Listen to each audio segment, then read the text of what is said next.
Assalomu alaykum qadrli kuzatuvchilar, qadrdon obunachilar, uzum ishqibozlari.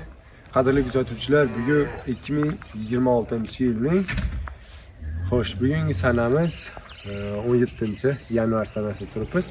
Ushbu sanada uzum ko'chatlarimizdan Qashqadaryo Shahrisabz tumaniga 50 dona uzum ko'chatimizni jo'natib beryapmiz. Hozir ularning holati bilan tanishtirib o'tamiz.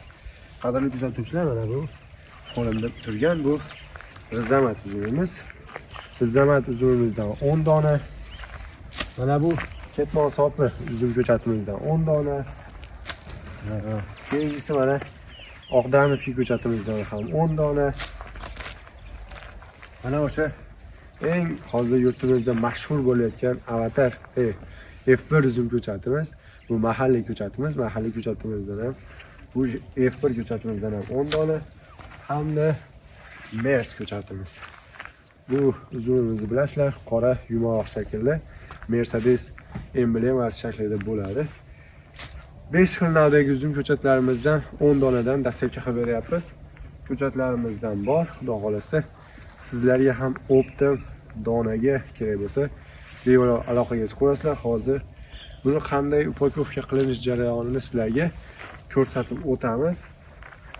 Yana bir narsa, eng asosiysi narxini bilgilari keladi. Misol kuzatuvchilarimiz nechta puldan ketyapti, nechta pul bo'lyapti. Ushbu ko'chatlarimizni donaga 15 ming so'mdan chiqarib beryapmiz. 50 donaga 15 ming so'mdan 750 ming so'mga ushbu ko'chatlarimizni Qashqadaryo viloyati Shahrisabz tumaniga chiqarib beryapmiz. Hozir videoni uzamiz hamda upakovka jarayonini sizlarga ko'rsatib o'tamiz. Mana qadrli kuzatuvchilar, shu 50 ta pochtamizni, ya'ni chiqarib olayotgan ko'chatimizni mana shu holatda, chiroyli holatda stretchlab upakovkaladik. O'sha aytib o'tganimizdek, Qashqadaryo viloyati Shahrisabz tumaniga shu holatda ketyapti. Mana bu uzum bog'larimiz holati. Qadrli kuzatuvchilar, bir baho berib berasizlar. Uzum bog'larimizga ham.